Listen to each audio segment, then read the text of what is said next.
Hello all. Today let us discuss about singular value decomposition transform applied to images. Let's talk about the applications of SVD so that you will be able to appreciate the importance of SVD.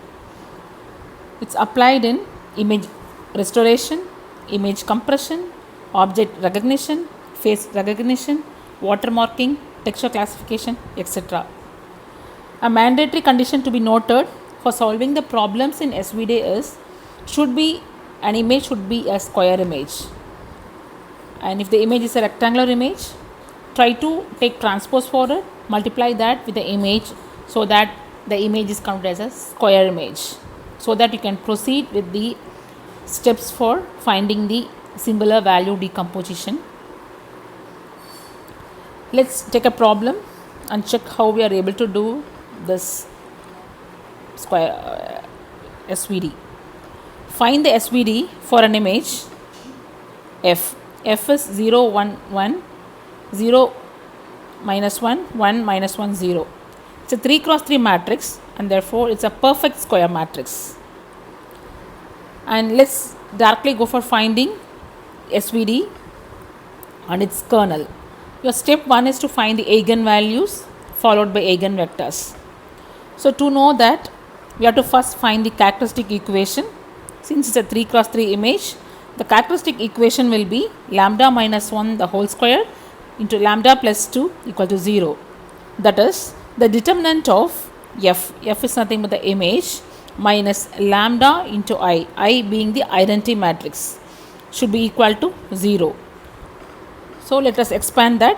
Determinant of, this is your f, original image, minus lambda into identity matrix, therefore your diagonal becomes lambda. When you subtract these two matrices, you get determinant of minus lambda 1 1 1 minus lambda minus 1, so on, equal to 0. Let's write the equation from that. So it's minus lambda into lambda squared minus 1 into minus lambda plus 1 to minus 1 plus lambda is equal to 0. By solving this, we will be ending with lambda cube minus 3 lambda plus 2 equal to 0. Let's try to apply L division method and find out the values of lambda by using this L division method. So let's try lambda is equal to 1. Substitute that here, you get the perfectly, and next try lambda is equal to 1 again, you get yes 1 comma 2, and next try minus 2, you will be getting 1 and 0. So from this we are able to find that the lambda values are 1 1 and minus 2. So these are called as the eigenvalues. Your step 2, once you found out your eigenvalue, next step, try to arrange it in the descending order. Here already it's all in descending order only for this particular problem. That's already we have done as 1 1 minus 2. Else you try to arrange that in the proper descending order. Step 3, let's find the eigenvector. Let me use that word v0, a variable v0 for eigenvector. And the first eigenvector is formed from the first eigenvalue, that's lambda is equal to 1. So the general equation is x minus lambda I multiplied by v0 is equal to 0. Similarly, let's write for all the three equations. So you get f minus lambda I, which you have talked about in the previous slide. Just get that the same value of f minus lambda I, and we have three eigenvectors here, v(n), v(2), v(3) equal to 0. So now let's, since we are going to find the first eigenvalue, that's eigenvector, try to use the first eigenvalue lambda is equal to 1. So substitute lambda is equal to 1 everywhere wherever you have lambda in the above equation, and try to solve it by using row reduction method. So we get the values of v0 as 1 0 1, v1 as 1 2 and minus 1, and v2 as minus 1 1 and 1. So your next step is to normalize the eigenvector. So normalization of vi is equal to vi divided by square root of v1 square plus vi2 whole square plus vi3 the whole square. and you try to form a matrix with this is called as a normalized matrix, otherwise called by the name model matrix. That is, yes, it's also called as a kernel. So how do you form it is that take the first eigenvector, take it for the first column, take the second eigenvector values, take it for the second column, the third eigenvector for the third column.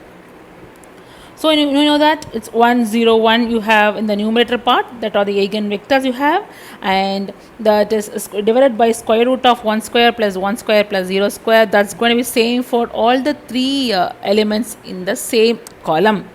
Similarly, proceed for second eigenvector, that is square root of 1 square plus 2 square plus 1 square. And for the third eigenvectors, yes, again you do the same things. Denominator will be square root of 1 square plus 1 square plus 1 square. So when you keep solving this, you will be ending up with yes, that is 1 by root 2, 1 by 6 minus 1 by root 3 and so on. So this 3 cross 3 matrix is called as a modal matrix, otherwise called as a kernel, otherwise called as SVD transformation matrix. Okay, so this is what your SVD is all about. Let's check what about the diagonal matrix. How do you form a diagonal matrix? Is S is equal to S multiplied by F into S. So when you solve that, you get 1 0 0 0 1 0 0 0 minus 2. Here you can see the diagonal elements, it's nothing but your eigenvalues what we have got already. So the diagonal elements are the eigenvalues of the matrix F. Okay, so this is the basic understanding that you get from SVD transformations. Now let us take another problem where it's not a square image, it's a rectangular image. So for a rectangular image, as I told you in the first step, should be to convert your rectangular image to a square image. Just take A transpose into A, transpose of their matrix multiplied with A matrix, then you get a 3 cross 3 a square matrix.